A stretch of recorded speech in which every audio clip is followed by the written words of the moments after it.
Well, welcome to Association Chat, where we warm ourselves by the virtual fire with topics of the day, welcoming thought leaders and trailblazers alike to join up in this online home for the community. I'm the host of Association Chat, Kiki L'Italienne, and before we get started, I have to do the thank you. I have to say thank you to the Patreon patrons who make all of this, they keep the train running. Thank you for doing that. I think that it's absolutely fabulous that you do that. And you know what? If you're listening to this and you're thinking, gee, I think I could be a better person if I supported Association Chat, well, why don't you try it? Why don't you go and find out? So go to patreon.com/association chat. And then you can find out all about the upcoming shows, our upcoming guests, and get to know a few of the other Patreon patrons a little bit better. And so now on to the show. Today, we're taking a look at how you can find your red thread. What is your red thread? Well, we're going to ask that question and so much more. Have you ever had a big idea, an important idea, and you struggled to get other people to buy into it? You've struggled with how to communicate how important this big idea is. It's very frustrating. I've been there so many times. I'm going through it even now, even as I speak. So whether we're talking about fundraising, a pitch for sponsors, or trying to get the board to approve the project you know will transform your industry or your association, we all know that it's very difficult but important to get people to join our parade. Today, we're talking with professional idea whisperer Tamsen Webster, who has a new book coming out called Find Your Red Thread, Make Your Big Ideas Irresistible. Tamsen, welcome. Welcome. Hello. I'm so excited to be here. Yay. I'm excited too. I am so excited. I can't tell you how many people were posting ahead of time saying they were excited, telling me about you, telling me about seeing your sessions, seeing your talks. And what I have to start out by saying is, because it's on everything, your branding is really, really prolific. What is the red thread? What is the red thread, Tamsen? I need to know. I will tell you. So the red thread is that story that our brains build to make things make sense. This is something that happens preconsciously, but at the same time, we all know it, right? When two things happen, we are trying to figure out, and we tell ourselves a story about why that thing happened. And so the whole idea behind the red thread is that since our brain is doing that anyway, it's building that story that connects a question to an answer, or a cause to an effect, or an issue to an idea, that it's figuring out how to find and surface that story so you can just explain it and essentially give that story, just upload it straight into the story processors of your audience's brain, so that your idea makes sense right away and is as powerful as it can be. Why is it so hard for us? I mean, this seems like it should be so simple, and yet we stumble. I mean, I think, oh my gosh, I've been trying to convince people of how important my big ideas are my whole life, and yet I still struggle. So, it is super common to struggle, and there are really good reasons for it. I'd say that number one good reason for it is that you are already an expert in your own worldview, in your own idea, in your own area of expertise, for all your associations, in your own association, why it's important, why it's great.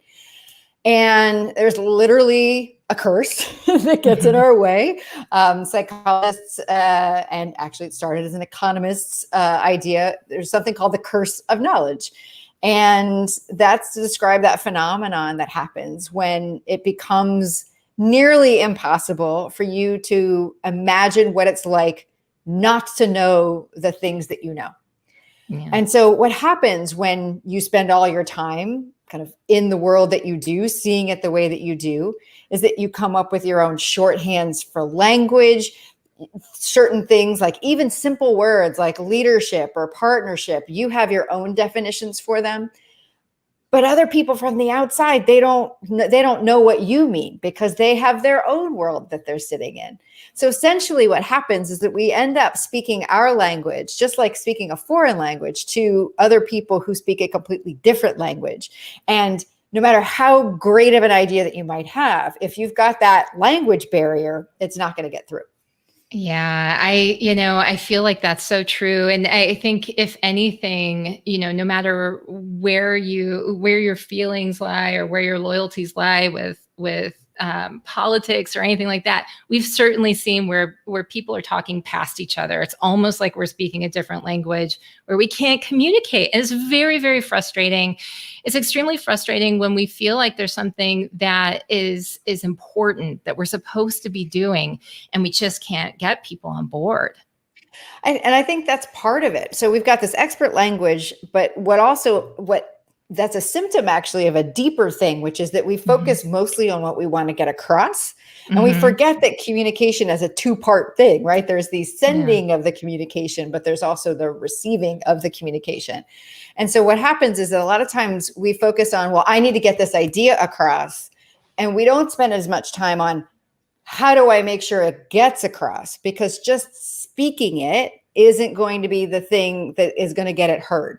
That just because the words come out of your mouth doesn't mean that they're going to be understood, processed, or agreed with by the person you're talking to. So it's really important to flip the lens. And one of the big things that, one of the big things that the book is based on is this idea that in order to truly get your message heard, that you have to look at your idea from the point of view of the person who's listening to it.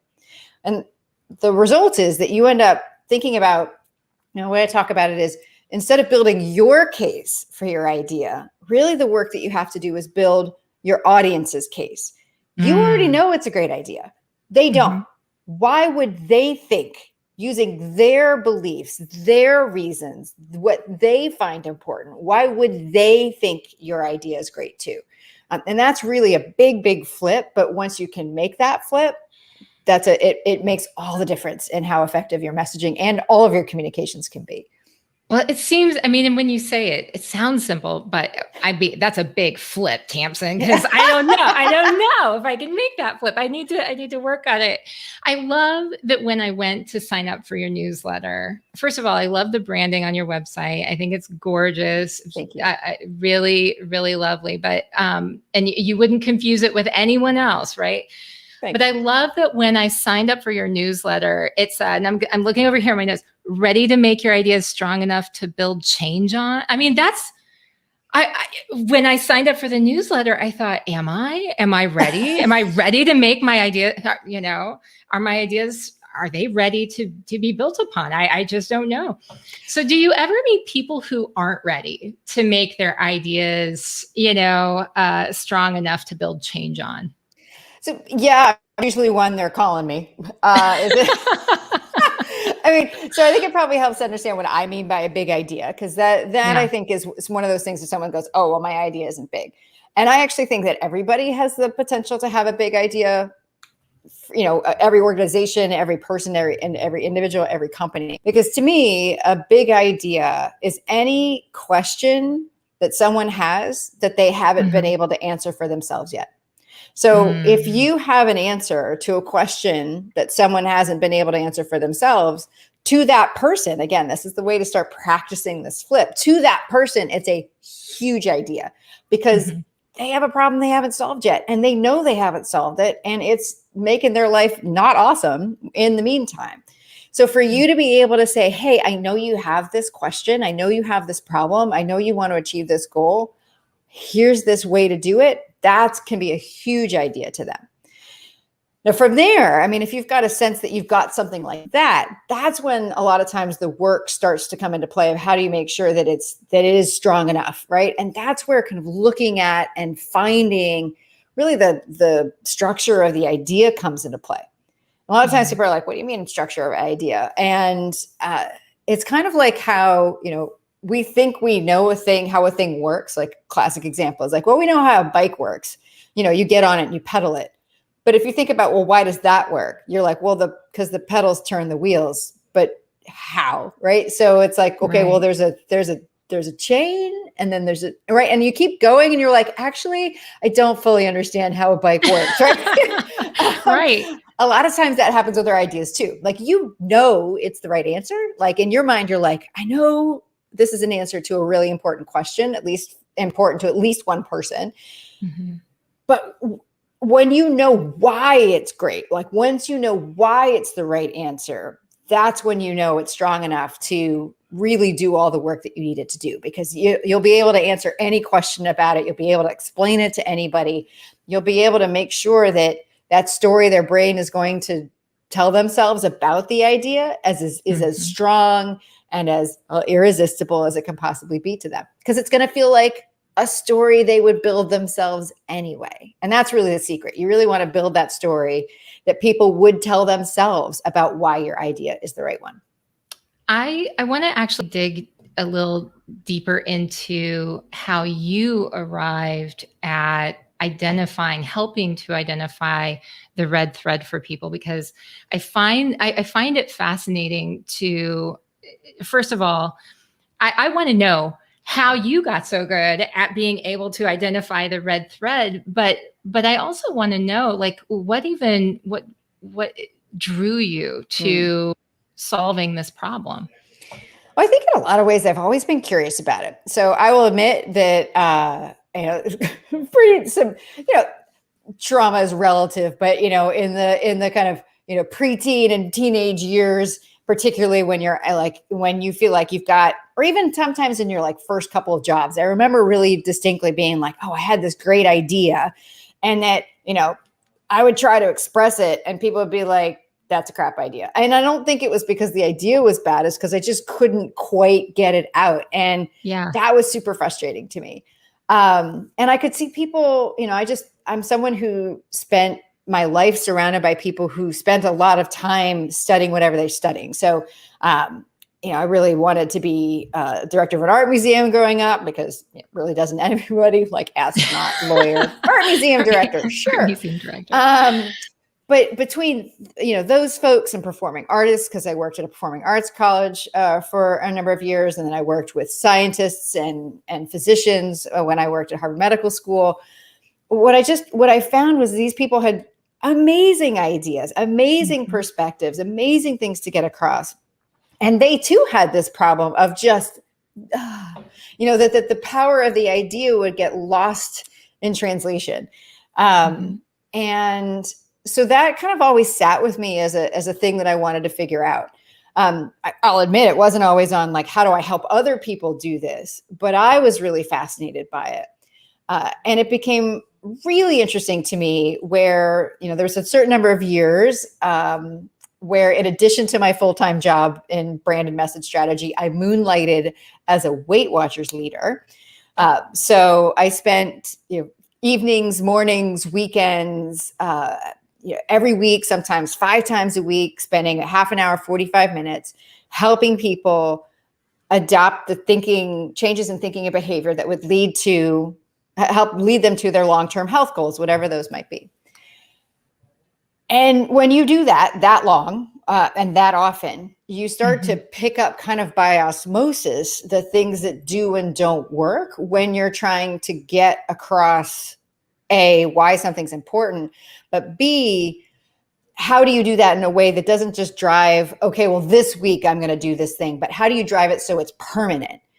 Because weight loss is obviously a really great example of this, but it's true, I think, in any number of fields, that it's like, you don't really just want someone to do something one time. Like, more often than not, you want them to keep doing it, which I describe as a difference between wanting to drive action, which is, okay, I can make you do this either because, I can leverage pain, or I'm your boss, or I say so, or whatever. But the real power comes when somebody chooses to do it and when they continue to choose to do it on their own. And I just became really, really fascinated about the mechanisms with that. And eventually those things all came together into what became the red thread. I love it. I love it. And it's, I think one of the things that you said that is really resonating with me is that, when you were hearing these stories, could you go in and prescribe, what some sort of solution is for someone? Yes. Is that effective? not really, not long-term, not if you want long-term behavior change. Right. And so it's fascinating to see how all of these different experiences sort of came into play to lead you and define it. Now the red thread, there's some history behind what the red thread is, even in even before Tamsen Webster came along. Like, yes. So talk to me about the story of the red thread that like lends itself to what you're talking about now. Yeah, I mean, I'm not sure if I found the red thread or the red thread found me. I mean, the first thing I should note is that there are red threads in just about every major religion, like cultural mythology and that kind of thing. And so there's a lot of red threads. I first came across the phrase red thread with a client who was from Sweden, actually. And I could understand contextually what they meant, because they used it in place of like, what's the big idea here? Like, what's the theme of this? What is this thing about? But when I asked, but I was like, I had never heard that phrase used that way. Yeah. And I was like, where does that come from? And she was like, well, you don't say that in the US. I'm like, no, but I want us to. Yeah. So I did some research, and while there's different theories, the most commonly accepted thing for that particular red thread is that it has its roots in Greek legend and Greek myth, and particularly the legend of Theseus and the Minotaur. And the short version is that the red thread is how Theseus traced his path through the labyrinth that the Minotaur lived in, so that he could actually find his way back out again afterwards, because nobody had before. So not only did he have to slay the monster, but he also had to escape the maze, and the red thread was the way to do that. So when I found that out, I was like, oh my gosh, this is the perfect name for a thing. And honestly, and then separately, I had developed this process. So another of my moonlighting jobs was I moonlighted as the executive producer of TEDx Cambridge, which is the oldest locally organized TED Talk event actually in the world. And I had come up with this process of helping people find what the head of TED, Chris Anderson, calls the through line. He's like, every great TED Talk has a through line.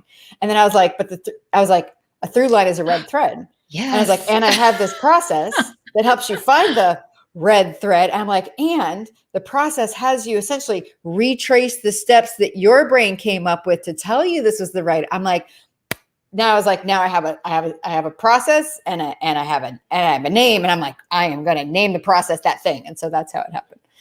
It's so perfect. And Ted has the red dot. And no. But I mean, so seriously, I think that it's such a great concept. And it does, the fact that it has such a rich history behind it that dovetails nicely into everything that you talk about is so wonderful.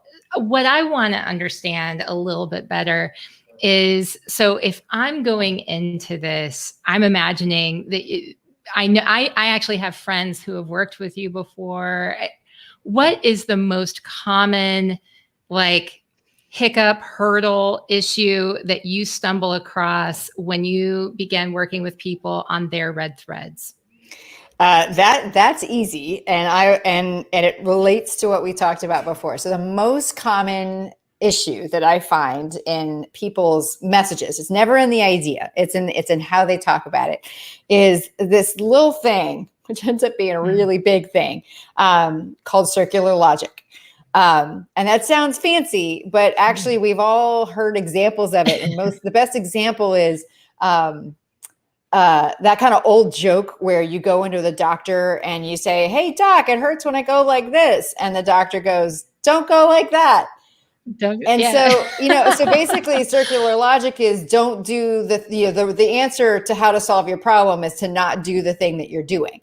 And that's really what happens, where essentially if you pull everything, that you're left with the core of the case, the core of their argument for their idea ends up being some version of, this is the right answer because this is the answer that's right. Mm-hmm. And again, that comes from you speaking from expert perspective, and by presuming when you make the case for your idea that that your answer is correct, right? And yet somebody who's never heard your idea before does not start with that assumption. And so Mm-hmm. the vast Mm-hmm. majority of work that I do with folks one-on-one, and it's what the book is designed to help you avoid, but it's still a thing to look out for, is to make sure that you're not doing that, that you're actually giving people evidence that their own expertise, their own intuition, their own experience will get them to say, yeah, I agree, that's true.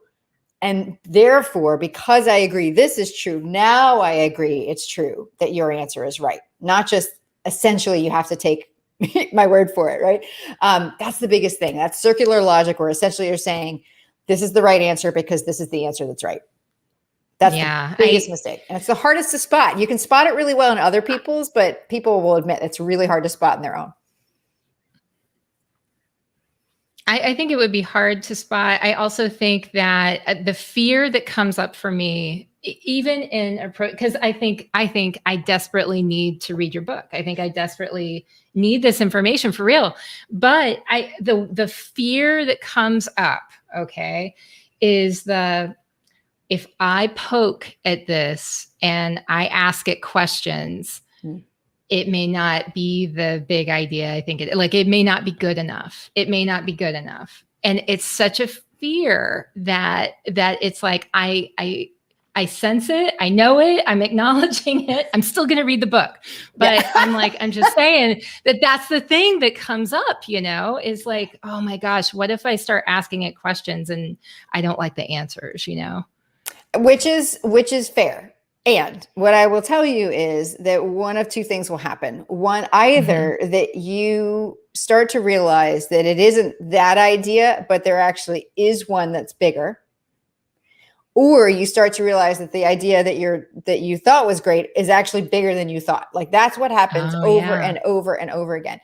And generally and it's mostly because we haven't tested it for ourselves. Like I said, with the bike, it's just that we've one of the things that I often say, and I say in the book as well, is that ideas aren't found, they're built. And what I mean by that is that though we don't realize that they're built piece by piece by piece, that story is built kind of like scene by scene by scene in our heads until finally, once we're finally that red thread is finished and it's connected. And that moment that it connects in a way that makes sense to us, to our brains, kind of both emotionally and intellectually, that's the moment where you go like, oh, that's the right answer. Wow. But that's not the whole birth. It's like, it's the same thing as like just dating a baby, right? You don't just like suddenly have one. There's a lot of stuff that has to happen ahead of time. And the same thing is true with an idea. So basically, when you kind of pull the idea and start to break it down into its component parts, which every idea has, by the way. So every idea has this story. Every idea has this red thread because it is the product of a story. It's the product of a red thread. So all we have to do is find it. Once you can start to pull it apart like that, then you can start to see where the real opportunities are to strengthen it. So are you going to find some places where it's weak? Absolutely.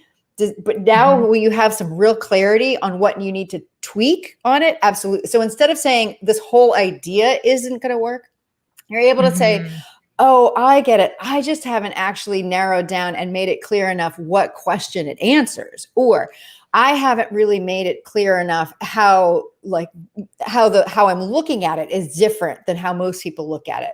Or I haven't found that thing that's rooted in what somebody already believes that will help them go, yeah, that's true. So it's a lot easier to actually figure out how to make it stronger. And it's that process that either gets you to go, oh, that's the idea I was looking for. Like one of the things I say often to my clients is you can't keep a good red thread down. So you can try, but it will come out. It always does. Or you're going to see that real power in your own idea in a way that you hadn't realized it before. And all of a sudden, all these, my mental image of it is all the tumblers in a lock just start to click into place. And you're like, oh, that's it. And honestly, that's what I live for when I'm working with my clients, is that moment where they go, oh, I've got something really good here. Yeah. Who doesn't want that? I mean, who does not want that? Jay says, and hi, Jay. It's nice to see you. And I saw that Beth had written in a little bit earlier. Ideas aren't found, they're built. Love it. Love it. He loves what you're saying. I think that, we're all looking for, we're all looking for validation that some of our big ideas, or even our semi-big ideas, like our ideas that we think are important, that they are important, that they have value, that there's something that they can do that we think is important that they do, right? Yep.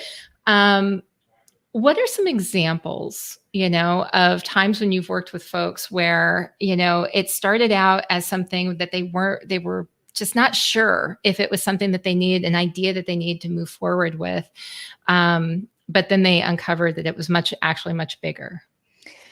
Oh, there's so many. I think one of the ones that sticks out in my mind is, well, like I said, I'm like, oh, there's so many. Let me think. So I think that because also my brain is going, no, you can't talk about that one publicly. And then I'm like, oh, but right. that one. So I have this great client. He's a speaker that some of your folks might know. He speaks a lot on leadership and mentorship and sales. His name is Ted Ma. And he had come to me because he was like, well, I know he's like, I have a background in sales and I want to talk to sales folks more. He's like, and I really believe in mentorship. He's like, but I don't have that bridge from what I'm talking about now. Like, he's like, right now I'm talking about, some of these other aspects, but I'm not talking, he's like, I just don't even know. So he was one of those folks that came to me really kind of looking for the idea. And so, follow the process. I said, okay, well, what is a question that you really want to help these, current and future sales leaders actually answer? Like, what is a question that they have and they don't have a good answer for yet? And he's like, how to get people to perform at their best. And I'm like, all right, that's great. All right, let's do that. That's the start. And that was the start of his red thread. And I was like, okay, well, I'm shortening this a lot, by the way. This is like a 90-day process. I appreciate it. But this is the same process we go through in the book. I was like, okay, so what lens are people looking when they're trying to get people to perform at their best? Like, what ends up happening? And he's like, well, they say that they want these leaders, right? They say that they want a great, leaders. And yet what ends up happening is they just tell people what to do. Or if somebody screws up, they're just like, never mind, I'm just going to do it for you. And so I remember we had this conversation. I said, it reminds me of a version of something I learned, and I studied organizational behavior when I got my MBA. And there's something that we would often say, there's kind of a phrase that, OB people, as we're known, like to say, which is that, a thing that can happen is that you hope for A while rewarding for B. In other words, you say you want one thing, but you actually reinforce and you reward people for something else. So I said to Ted, I was like, so is it that we're kind of hoping for leaders, but we're training for followers instead? And he's like, 100%. And I was like, great. All right. So that's what I call our problem pair, that there's, the kind of current thing is that we want this, but we end up doing this.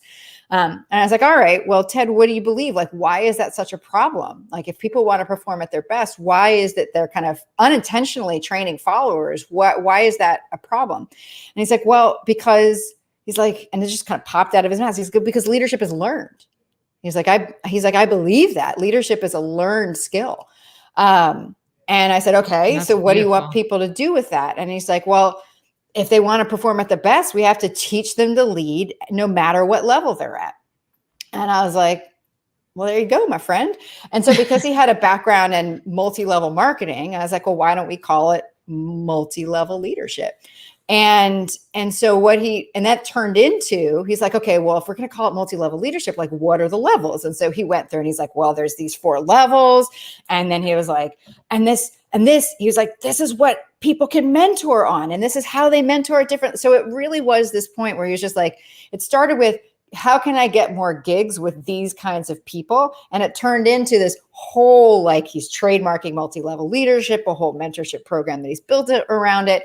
And it's all because we just kept pulling on the thread of the idea and saying, but why? And really wow. that's it. You just keep kind of breaking the idea into its parts until it's just at its core, the strongest, most inarguable pieces that you can have. And once those pieces are strong, back to a question you were asking earlier, then you can build anything on it. It is strong enough to build anything on. That is, it's such a great example. So first of all, thank you for shortening the story so that we could fit it into our discussion today. I was like, and then on the second call. No. Yeah, right. But it's such a perfect example, because as you were talking, I'm thinking, no wonder she's called the idea whisperer. Oh my gosh. He could have had a totally boring, like not at all juicy kind of talk. And it actually, you could, through the process, I could tell that it became truly his. It was always his, yes, but it just brought in more of those components where it made sense. And it was from investigating, poking and prodding and working with it and stretching. I love that. I think that's so exciting. Oh my gosh. It's exciting. I get to, my clients take me to school every day, and I love that. I do. Like I really, really do. I think one day it's leadership. The next day it's, water treatment plants. It's the next day it's heat pumps. Then it's back to, vibing and thriving. And, it's just all, which is Judy Holler's great thing. It's all good stuff. And it's super fun. Do you ever get worried that it's just, there's not going to, I guess at this point, no, because you've got the book, you've had years and years of like being able to like work with people on this. But I would think, like, is there ever a moment where you would think, I don't know if I can do that with this? All right. Yes, I will admit that there's moments where I'm there are those times where I'm like, is it here? But that's one of the decisions that I made very early on with all of this. And it is one of the enduring lessons from my Weight Watcher leader days. And one of the founding tenets, one of the kind of uber beliefs, that we were all taught as staff, close to volunteers we were, was that people already had all the resources that they need. And I loved that idea. I still do. Like I know there's a couple others that we would say all the time, but that was one of the mantras, is that you have all the resources that you need. Because when you think of the world that way, and you think of anything that you deal with that way, if you go in with the framework, whatever your other brain parts might be telling you, like you can't, if you just say, well, what if I looked at this as if I had all the resources that I need, then what would I do? What would I leverage? You end up doing things you never imagined. And so that is my commitment when I'm working with people one-on-one, is my commitment is that I start with the belief that the idea is there. And we have never not found it, because if you're willing to do the work, you will always find it. It's one of the things that when people ask me about, like, well, do I have a TEDx idea? I was like, well, I do believe everybody has one of those too, but I don't know that everybody is actually willing to do the work to find it. But I do believe it's always there. And I love to do puzzles. I do the New York Times crossword puzzle every day. And so to me, every client is a new puzzle. So if if somebody comes to me and it's a topic, I have quite a number of clients in, for instance, then it's a new puzzle for me. And I'm like, what is different about this one? Because I'm going to find the thing that's different. And that's in a lot of ways, it's the benefit of my having done, not just brand and message strategy for all these years, but over the past 5 years doing this. I mean, it's literally, I deal with a traffic in hundreds, if not thousands of ideas. So it's like, sometimes I think of myself as a divining rod for ideas, because I can hear something and I'm like, not different, not different, not different. And just as someone keeps talking to me and I'm like, there, tell me more about that. That I haven't heard before. That's a little window into something about how you think about this. It's different than how other people think about it. And it's always there. And so it's really just a matter of like, whether someone is working one-on-one with me, they can rely on me to kind of keep pushing and pushing and pushing until I'm like, yes, that's it. Sometimes they're like, well, why can't I explain it this way? I'm like, because it doesn't make sense to people that way. Or whether you do it on your own, that's the thing to push for, is to keep pushing until you are like, this is mine and nobody else could say it this way, because it's so deeply steeped in how you view the world and articulated and backed up by what you believe. It's always there. It just is. It sounds, I think why I just am absorbing what you're sharing here today is that Yeah, I can tell by just by the visual elements of going through your own materials, leading up to our interview today. Just by going through, I can tell that there's thought, there's a story, it's consistent, there's congruency with what it is that you say you're about and what you're about, and it's all steeped through and through. So I 100% believe when you say, like, you go in and you're pulling these different elements and you're looking for that thing that makes it unique and something that's different, that's for that person, that it's Yep. that it's in their DNA, that they've got this thing. And I'm really, really excited to go on that journey and to actually, I love the fact that you put out a book, because I feel like it's like this glimpse into working with you and figuring out how to do this stuff. So what's the process look like when somebody goes in, when I crack open my book? What am I going to see? What's this pathway?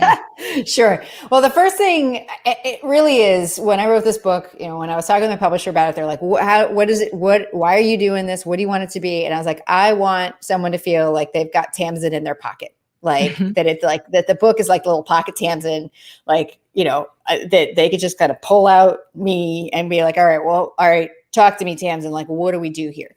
Mm-hmm. And so it follows exactly the process that I walk my one-on-one clients through.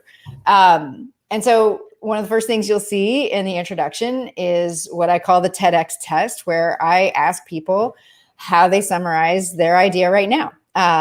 And then I ask them whether or not it meets a set of criteria, which include things like, does it include something that people actually want? Does it include something that's unexpected or unconventional? Is it using only language that other people would understand? Is it 140 characters or less? And it's designed for most people to be like, yeah, I can't do that. Yeah. Yeah. But I do that because that's the promise of the book, is that by the end of the book, you will be able to pass that test. But I do that with my clients too. And I really just do that. It's like, write down somewhere how you talk about your idea right now, so that you've defined what it is that you're working on, and you have a before to kind of use as your before picture versus your after picture later. Mm. But the next big step is to say, okay, because I see an idea and a message as two separate things. They're intimately related, but they're not the same thing. An idea is a beautiful but amorphous thing that has to rely on these poor proxy that are words to get out there. And so the next step of the book, and the next step, is to say, okay, well, where are you going to use this message? With whom? And what's the outcome going to be? What is the action? What are you trying to drive from it? What's the goal? Because I should say, what's the outcome? Because from those three things, we can actually figure out what the message needs to look like. So once you've got those things established, like, all right, what's the idea? Who's it for? What do you want the outcomes to be? Then we start the process of building the red thread. So that's the whole second part of the book, where we start with, what is the question that people are asking right now that your idea will solve? And that is the goal. That's the audience's goal. So when I say goal, we're starting by flipping the camera around, flipping the lens around. So it's, how do they look at your idea? It starts with their goal. The next chapter is on, what's the real problem that's getting in the way? And there's a very specific kind of problem that is always there. It's a problem of perspective. It always has two parts. From there, where's what's the next piece? All of these map to story structure, by the way. But the next piece is, what is the piece of information that will create a moment of truth? So what is something that somebody already believes is true, or would readily believe is true, that makes that problem, that real problem, impossible to ignore? Wow. Next piece is, what is that change in thinking or behavior that kind of moment of truth builds up to? Like, what is that thing? What is that change that your idea represents? And then how do you make that change concrete? Through actions. So it's goal, problem, truth, change, actions. And then the book does a couple other things to kind of wrap it all up. One is something I call the goal revisited, which is kind of, if answering their original question is like the sundae, then the goal revisited is the cherry on top. That's like, here's this extra thing you didn't know you were getting, or Seth Godin would call to it a free prize inside. Yeah. And those represent the basic ingredients. And then the book goes on to show you how to build like the two most common recipes that will allow you to build everything else. And the first is something I call the red thread storyline, which is essentially like a plot summary of your idea. It works really well as an elevator pitch, right? Or as a conclusion or an opening statement.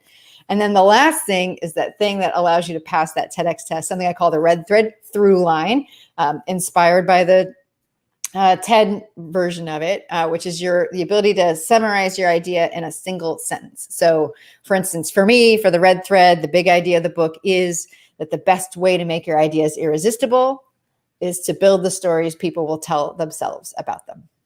Oh my gosh, it's so good. It's so good. I mean, okay, so I know that you've been talking about the red thread, like you've been speaking about it, you've been working with people on it, but actually getting the book out, like it has to feel so good to like be creating this thing to sort of spread the word to even more people. I mean, talk to me about that. Yeah. I mean, I'm super excited about that because, my practice is, I'm the only one that does the work. So there's not a, I got my start right out of there's not a whole other team. Like I got my start in, right out of grad school with consulting. So I know the whole, like one team sells it to you and then another team actually does the work. Like, nope. So when people hire me, like it's me. It's like, I am going to launch an accreditation program, but still, if you hire me, it's me. But there's only one of me. And so, I'm real, and there's so many ideas and I can't get my hands on all of them. And so, the main reason I wrote the book was so that there was no barrier for anybody who wanted to figure out how to find their red thread of their idea, that there was just no barrier to them doing that.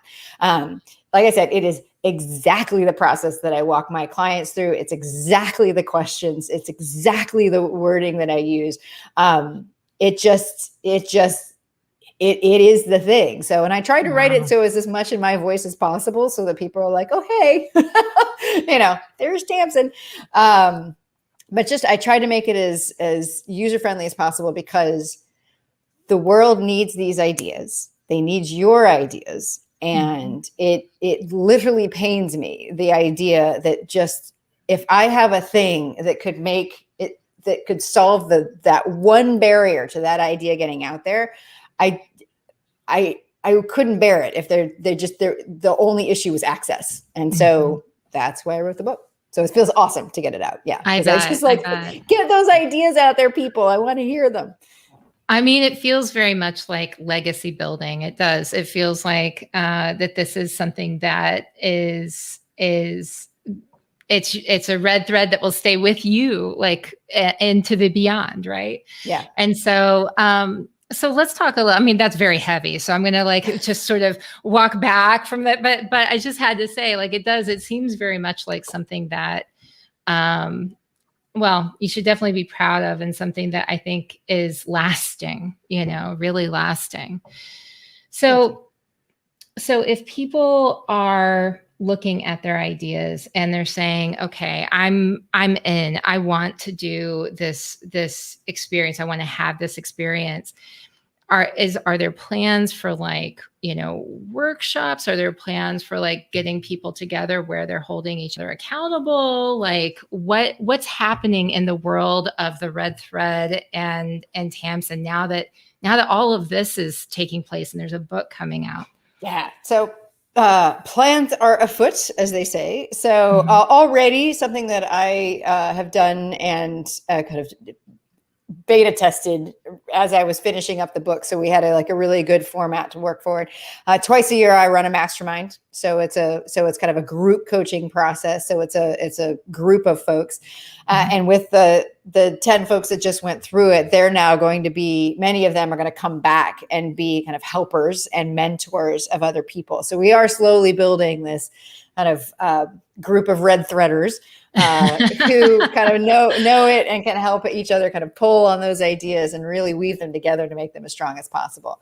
There already are like workshops, talks that I give, trainings that I give to folks. And so really the figuring out what that looked like for individuals was the last thing for me to develop, because for several years now, I've had the process of what I do if I come into a company or an organization Mm-hmm. or an association.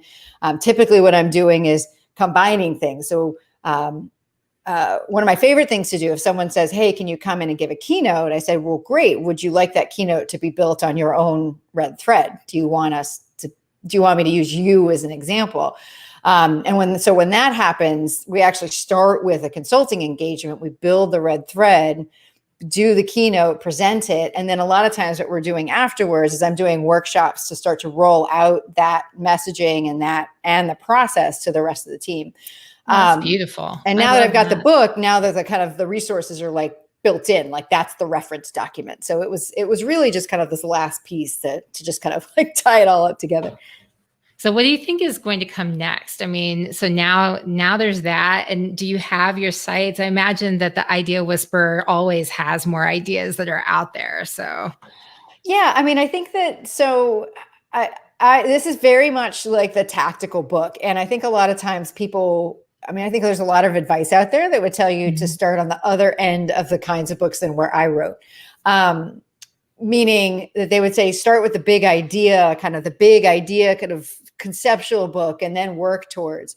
And I was like, yeah, but this way, actually, I can start with the people who already know enough about it that they're like, yeah, let me do this. And so I think that the next thing is to back up and to kind of do the bigger ideas behind it. Because while I reference some of these bigger ideas about like, okay, I know this works. I know why it works, but I don't spend a lot of time in the book about why it works. But I think that's the next place, is to really start to build on this idea that's the core of one of my keynotes now, which is this whole idea of, that when it comes to creating like lasting long-term change for folks, more often than not, we think that the way to change, to achieve that change in thinking or behavior is that we have to change what people want or what they believe. But fundamentally, and if you look across so many different areas of science and psychology and neuroscience and, even behavioral economics, it just doesn't work that way. That the best way to get someone to change their behavior is actually to uphold what they want and believe, and to really activate their own agency in that decision. And so that's the next step, is to really kind of talk to people about how do you activate the agency of somebody else? How do you help someone make that change for themselves? And those are really the ideas that are kind of sitting behind and underneath, and that are why the red thread is what it is and why it works the way that it does. Yeah, I'm really excited about getting my hands on this book. I have to say, I mean, I think a lot of the things that you're talking about, examples that you're talking about, are sparking a lot of different ideas for me. And I know for other people too. Beth's saying it's such a good idea. It is such a good idea. So I want to ask you a silly question, and then I want to ask you a question that's the question of the week that I ask, everyone in the association chat private community. Each week there's a private question. But before I get to that, okay. How many red thread items do you have do people gift you red thread things with red thread all the time? Not too often, actually. So, I mean, no, I think my favorite, it's out of reach, but it's like, I think my favorite things that someone has given me is that my friend, my client, occasional colleague, Samantha Stone, she sent me like a Lego minifigure of a Minotaur, which was like so it's like, I call him the Minotaur. Like I love my little Minotaur. Oh my gosh. But you're basically seeing like what my husband and I call our tiny house in the sky. So it's like 675 square feet in downtown Boston. So we don't have a lot of room for stuff. So, but yeah, my Minotaur is my favorite kind of red thread gift from a friend and client. I love it. I just had in my mind that there would be like all of these different red thread items, because I would just think that that's what people gift you all the time. Like, yeah, I mean, they give me things like I do get like red stuff. So yeah, red stuff. Someone gave me like a red, a nice red pen and those kinds of things. But nice.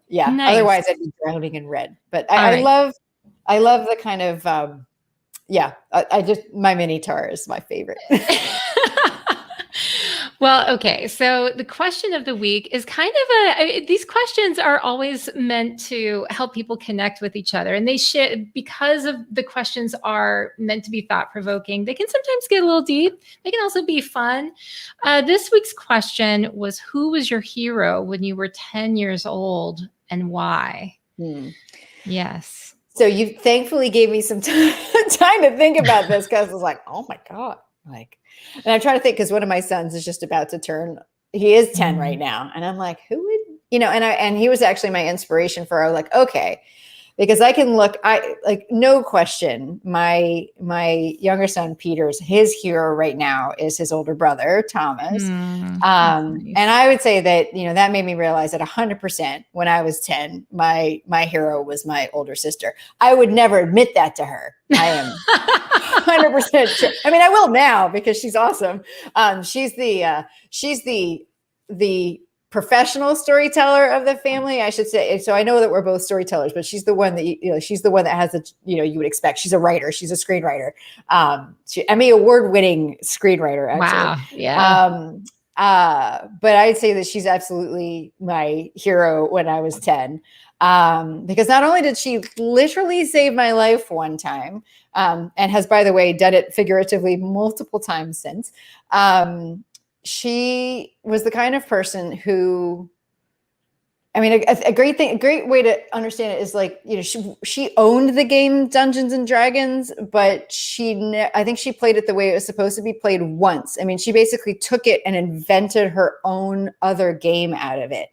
And she was also someone who just kind of ran a little counter to everybody's kind of expectations of how, she just did her own thing, and it wasn't easy for her. I know it wasn't, but I don't know that I would have been able to be as confident in everybody else says this is like, nonsensical what I'm attempting here. But I think the fact that she just held true to what she was passionate about and believed in gave me an incredibly important early role model in that. And like I said, for that and for many, many other things, I am deeply grateful to my 10-year-old hero, my sister, Kira.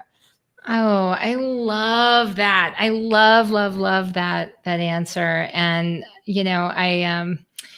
I'm so glad that I asked that question, because I'm glad that was the question of the week, because it gave us another beautiful story. And so and now I want to go and find out more information about that. And there's a thread, because you're all storytellers. How far back does that thread go? I'm so curious. We've had that curiosity. Yeah. We occasionally joke about having a podcast that's kind of like that car talk.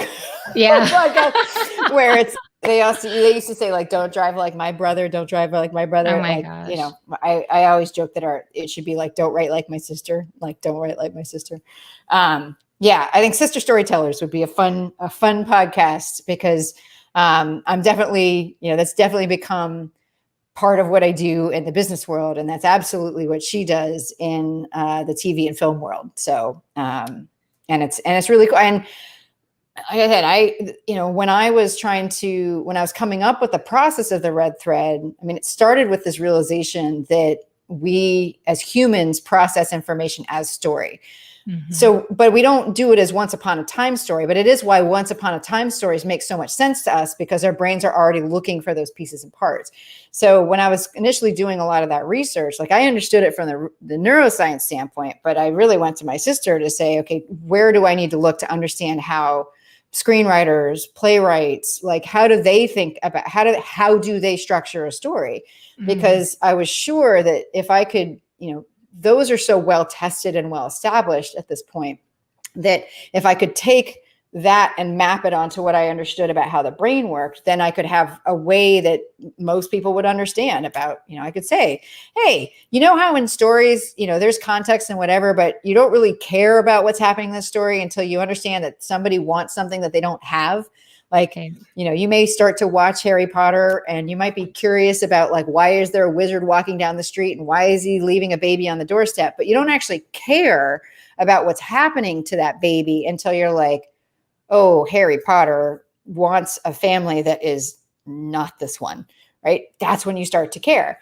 And so then I can map that up and say, well, that's why you need to start your message with a goal, because your brain is looking for that moment where we're looking for somebody has a question that they don't have an answer to yet. And so if you start your message there, the brain recognizes that, like, oh, I need to lean in because there's a story happening. Let me see what happens. So we can make all of those like really neat things. But my sister was hugely important in that research. Well, thank you so much for taking the time. I have to say that just with that, it makes me want to go so much deeper on the role that things like conflict and opposition play in our lives and how we can turn that into something that can be a catalyst for change and for Yes. really doing dramatic, Yes. wonderful Yes. things with our ideas. That's the next, if there's a next book, that's the next book, is really those pieces, because I've tried to figure out, like, why do those pieces work? And that goal piece works because it engages curiosity. And then what's the next piece? Well, then we have, like, curiosity will lead you to contrast. You're going to understand that things aren't quite what you understood them to be.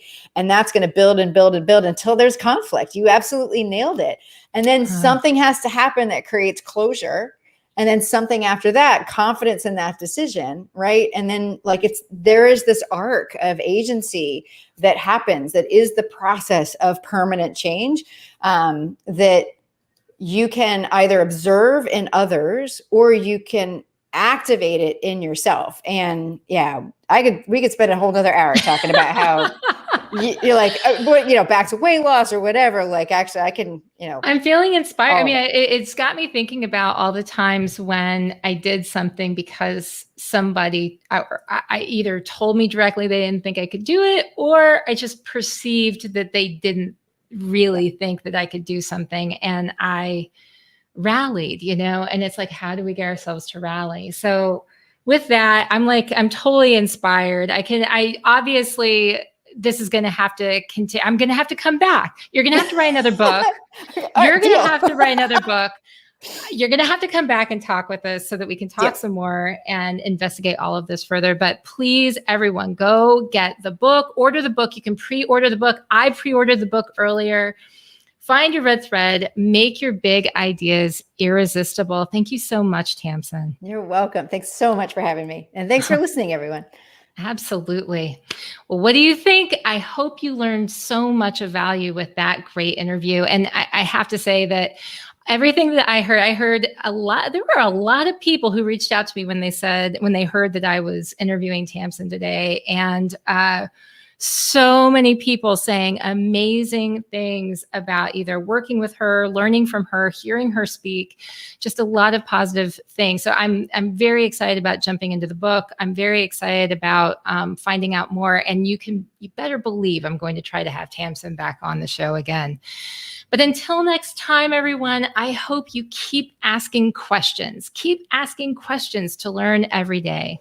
Because as Joseph Campbell once said, the cave you fear to enter holds the treasure you seek. Have a great rest of the week, everyone.